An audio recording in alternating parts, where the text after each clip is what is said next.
Olá, bom dia, graça e paz. Deus te abençoe nesta quarta-feira, dia 21 de fevereiro. Que o Senhor derrame da sua bênção, da sua graça, do seu poder sobre a tua vida, sobre a tua casa, em nome de Jesus. Que seja um dia abençoado, em nome de Jesus Cristo.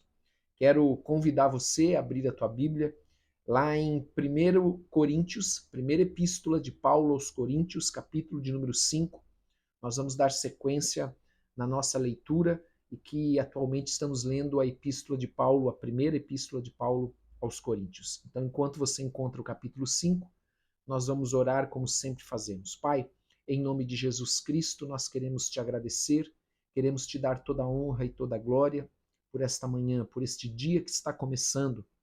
Pedimos que o Senhor nos dê do teu espírito para termos a compreensão da tua palavra e que o mesmo também possa preparar o nosso coração como uma boa terra, para que a tua palavra ali semeada possa produzir frutos a 30, 60 e 100 por um, em nome de Jesus. Amém?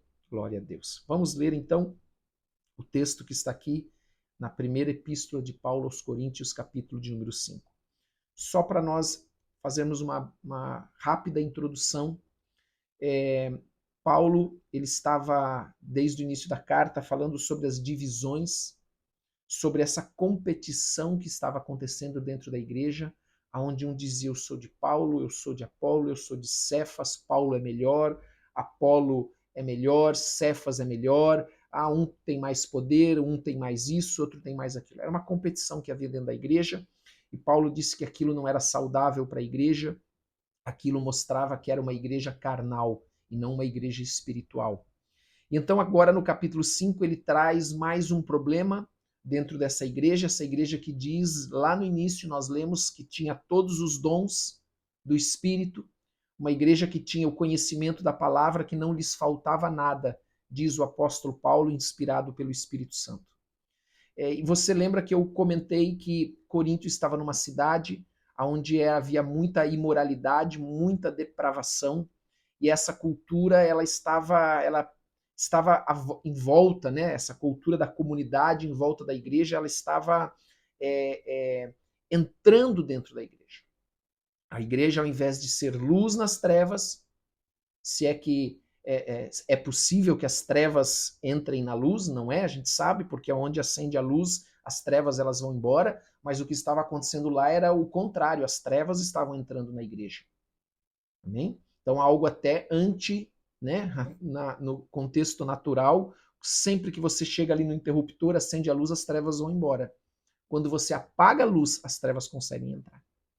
E aqui nós vemos, então, versículo 1, Paulo diz, então, geralmente se ouve que há entre vós imoralidade. Então, veja, havia imoralidade nesta igreja. E agora nós estamos vendo aqui o apóstolo Paulo condenando a imoralidade. Ele fala que havia uma imoralidade tal, porque a Bíblia também fala que um pecado ou um abismo leva a outro abismo e um abismo cada vez maior. E ele diz que havia imoralidade tal que nem mesmo entre os gentios. Nem os gentios tinham a imoralidade tamanha do que aquilo que estava acontecendo dentro da igreja ali na cidade de Corinto. Então Paulo agora vai tocar no mais um ponto delicado, mais um ponto de pecado dentro daquela igreja. Porque, amados, a igreja foi chamada para ser santa. A igreja foi chamada para refletir a luz de Cristo, para que o mundo possa ver Cristo em nós e não o contrário. Amém? O mundo vendo as trevas em nós, as coisas do mundo em nós. Então ele diz, isto é, haver quem se atreva a possuir a mulher de seu próprio pai, a madrasta, claro. Mas é isso que ele está falando aqui. Que a imoralidade chegou a tal ponto que havia alguém dentro daquela igreja que a palavra imoralidade, inclusive, ela é uma raiz da palavra pornografia. E ali aquela imoralidade chegou a tal ponto que nós vimos ali um caso de incesto sendo tolerado dentro da igreja. Sem contar os casos de adultério e etc, etc, que a igreja estava tolerando, porque se chegou a tal ponto é porque com certeza havia outros, e Paulo está dizendo, olha, a imoralidade é tal que está chegando nesse ponto dentro da igreja, porque um abismo leva a outro abismo. E os coríntios, eles estavam minimizando esse pecado. E esse pecado, pelo que Paulo está colocando aqui na carta, era de conhecimento geral, senão ele não escreveria na carta. Ele chamaria em particular, mas como era de conhecimento geral, ele teve que admoestar, exortar toda a igreja, colocar na mente da igreja, olha o que vocês estão fazendo. O Antigo Testamento, ele condena o incesto. Levíticos 18, Deuteronômio 22. A própria lei romana daquele tempo condenava o incesto também. Então nós começamos a ver um segundo problema dentro da igreja. Além da competição, desta disputa que havia, eu sou de Paulo, eu sou de Apolo, as divisões dentro da igreja, as facções, nós começamos a ver agora o pecado da conivência. A igreja era conivente com a imoralidade, com o adultério, com incesto, com fornicação. Fornicação é antes do casamento, adultério no casamento, incesto, então, é um absurdo ainda maior. Amém? Então esse era o segundo problema da igreja. E versículo 2 diz assim, e contudo, andais vós ensoberbecidos? Ele está dizendo só do que vocês estão se orgulhando. Se tem tudo isso dentro da igreja, e vocês estão sendo coniventes, não chegastes nem a lamentar, para que fosse tirado do vosso meio quem tamanho traje praticou. Possivelmente porque ele não se arrependeu, porque a palavra do Senhor ensina como deve se tratar o irmão quando ele é pego no pecado. Deve-se falar com o irmão, deve-se levar testemunha, se ele não ouvir, em nenhum momento se levar perante a igreja e colocar ele para fora da igreja. E aqui é o que Paulo está dizendo, olha, vocês não chegaram nem a lamentar e nem foi tirado do vosso meio, ou seja, está tudo bem. Então era uma igreja arrogante, carnal, uma igreja que estava conivente com o pecado, estava havendo relações sexuais ilícitas dentro da igreja e estava tudo bem. E veja, relações sexuais ilícitas é fornicação, adultério e incesto. São 3 aqui que eu cito para vocês, mas que são as 3. As 2 primeiras são as mais comuns, que já se relativiza, inclusive. Ah, tá tudo bem, é comum. Não, é comum lá fora, não dentro da igreja. Entende que é a diferença entre a igreja ser luz para o mundo e as trevas entrarem dentro da igreja? É o que estava acontecendo aqui. Então Paulo está dizendo, olha, tem que ser tirado e excomungado, né? Excomungado da igreja, porque ele não se arrependeu. E nós vamos falar mais sobre isso, Paulo vai falar mais sobre isso aqui também. Eu, na verdade, ainda que ausente em pessoa, mas presente em espírito, já sentenciei, como se estivesse presente, que o autor de tal infâmia seja, em nome do Senhor Jesus, reunidos vós e o meu espírito, com o poder de Jesus, nosso Senhor, entregue a Satanás para a destruição da carne, a fim de que o espírito seja salvo no dia do Senhor. Então, agora nós vemos aqui que deve-se haver uma ação contra aquele pecador que não se arrependeu. Entregar é excomungar, é tirar de debaixo da cobertura da igreja. Agora você não está mais debaixo. Quando se excomunga alguém, né, que é um termo conhecido, ou quando se tira da igreja alguém, essa pessoa agora está fora da cobertura espiritual da igreja, fora do corpo de Cristo. Então, neste momento, ele passa a automaticamente, naturalmente, estar agora entregue ao mundo e a Satanás. Porque quem reina no mundo é Satanás. Entende?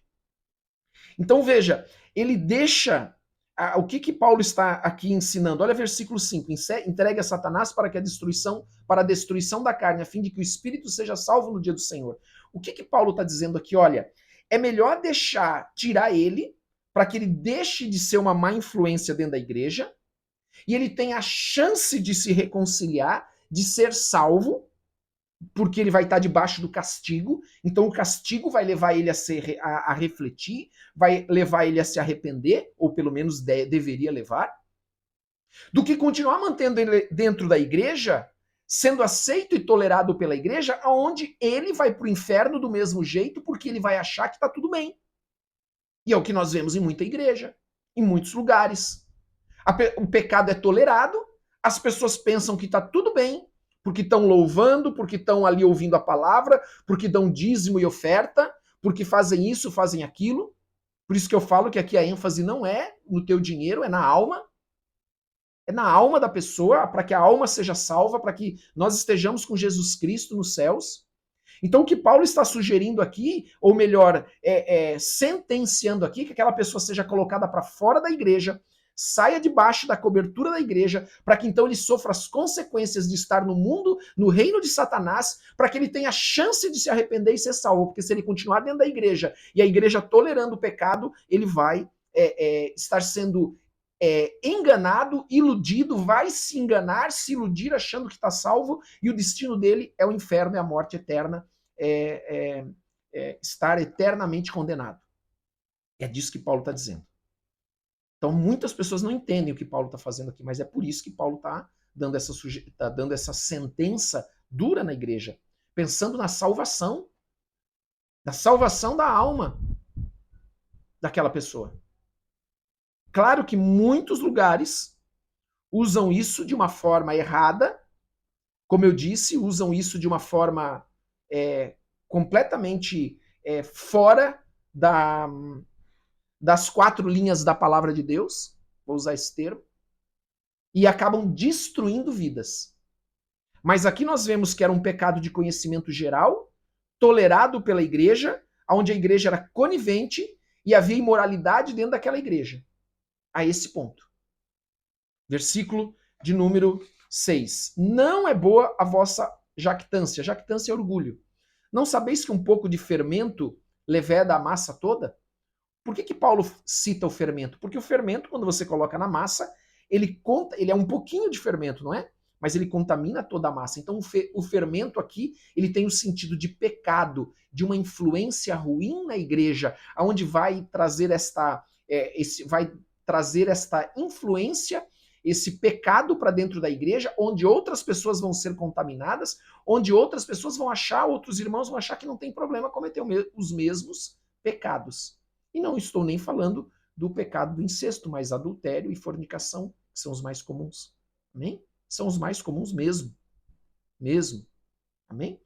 Versículo 7. Lançai fora o fermento velho, para que sejais nova massa, como sois de fato sem fermento. Sempre o fermento aqui está associado, neste caso, ao pecado.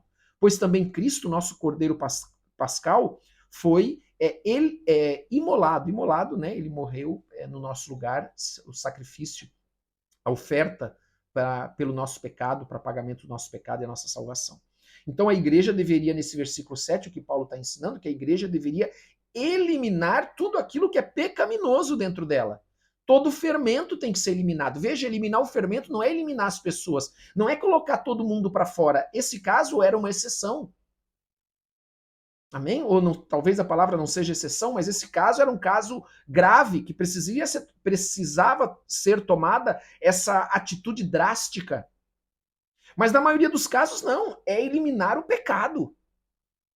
É deixar o pecado de fora. É ser uma nova criatura, ser um novo homem. Dentro da igreja, nós temos que ser homens e mulheres cheios do Espírito Santo, andando no Espírito e não andando na carne. E para isso nós temos que lançar fora tudo aquilo que é pecaminoso. Nós temos que nos arrepender dos pecados. Temos que nos arrepender dos pensamentos, das palavras, das atitudes que não estão alinhadas à palavra de Deus. Temos que nos arrepender. A igreja tem que ser santa, a igreja tem que ser pura, a igreja tem que ser sem mácula, sem ruga. Jesus não vai vir buscar uma noiva contaminada. A palavra de Deus diz que Jesus vem buscar a sua noiva como uma virgem, porque uma virgem fala de pureza. Não existe meio virgem. Versículo de número 8. Por isso celebremos a festa não com o velho fermento, nem com o fermento da maldade, da malícia, e sim com os asmos da sinceridade e da verdade. Já aqui em carta vos escrevi que não vos associeis com os impuros. Refiro-me com isto, não propriamente, aqui eu vou pular um pouquinho, tinha que explicar um pouco sobre o fermento ali, mas é que os judeus, durante a Páscoa, eles comiam pão sem fermento. E ele está dizendo que nós agora, como cristãos, devemos não ter fermento na nossa vida, no nosso coração. E agora ele fala, olha, já em carta, eu quero que você preste muita atenção nessa orientação de Paulo aqui, ela é muito importante. Já em carta vos escrevi que não vos associeis com os impuros. Agora veja quem são os impuros diante da palavra de Deus, do que Paulo escreve inspirado pelo Espírito Santo. Refiro-me com isto não propriamente aos impuros deste mundo. Ouça, que é importante. Ou os avarentos, ou os roubadores, ou os idólatras, pois neste caso teríeis que sair do mundo. Agora, olha quem são os impuros à luz de Paulo, à luz da palavra, à luz do que Paulo está escrevendo e inspirado pelo Espírito Santo. Mas agora vos escrevo que não vos associeis com alguém que, dizendo-se irmão, ou seja, crente, cristão, for impuro, avarento, idólatra, maldizente, beberrão, roubador. Com esse tais, nem ainda comais. Está ouvindo aqui? Eu vou repetir. Impuro, avarento, idólatra. Veja, avareza e idolatria são a mesma coisa. É tratado da mesma maneira. Maldizente, beberrão, roubador. Com esse tal, nem ainda comais. Então, os impuros não são as pessoas do mundo. Os impuros são os crentes dentro da igreja que continuam sendo avarentos ou idólatras, ou os dois, maldizentes, boca suja, amaldiçoa as pessoas, beberrão, roubador, com esse tal, ainda nem comais. Pois com que direito haveis de julgar os de fora? Não julgais vós os de dentro? Os de fora, porém, Deus os julgará. Expulsai, pois, de entre vós o malfeitor. Quando ele fala que nós não devemos nem comer, porque o comer com alguém que faz isso, né, com um irmão que se diz irmãos e faz essas coisas, significa estar associado. É um sinal de comunhão, de aceitação. Então, quando Paulo sentencia que aquele homem seja colocado para fora, entregue a Satanás, é para quê? Para que ele possa, então, estar debaixo da maldição do mundo automaticamente, né? Porque o mundo jaz no maligno, Satanás reina, por isso que é entregue a Satanás, ou seja, ele está debaixo da cobertura da igreja, dentro do corpo de Cristo. Quando ele é colocado para fora, ele está agora debaixo da cobertura de Satanás, porque a cobertura do mundo é Satanás. E ali ele vai, então, sofrer as consequências, ter a chance de se arrepender e voltar verdadeiramente convertido. Agora, se manter ele dentro da igreja dessa maneira, ele vai achar que está tudo bem, está tudo legal, eu vou para o céu. E aí ele vai para o inferno. Amém? Então não deixa de ser uma carta dura, mas por amor. Por amor à igreja e amor por aquela alma, para que ela não se engane. Em nome de Jesus. Amém? Deus abençoe a todos. Vamos orar. O horário passou muito hoje, mas eu precisava ler todo esse capítulo. Vamos orar então. Pai, em nome de Jesus, eu quero te agradecer, Senhor, por esse dia. Te agradecer a Deus por esta palavra. O que nós lemos aqui é a tua palavra. Não é palavra de homens, não é ideias de homens, mas é a tua palavra inspirada pelo Espírito Santo, através de Paulo, por meio de Paulo. E nós pedimos a Deus que o Senhor nos dê entendimento e compreensão dessa palavra, porque nós queremos andar no teu caminho, na tua vontade. Abençoa cada família aqui representada, abençoa cada família aqui, Senhor, cada marido, esposa, filhos, viúvos, viúvas, as solteiras, solteiros, abençoa todos, Senhor, em nome de Jesus. Abençoa com toda sorte de bênção. Abençoa, Senhor, a sua casa. Abençoa esse dia que está começando. Em nome de Jesus. Amém e amém. Amém? Deus abençoe a todos. Até a noite. Agora às 7 horas, daqui a pouco, né, 20 minutos, o devocional. E às 10 horas da noite, nós temos a oração da noite ao vivo. Amém? Deus abençoe a todos. Um grande abraço.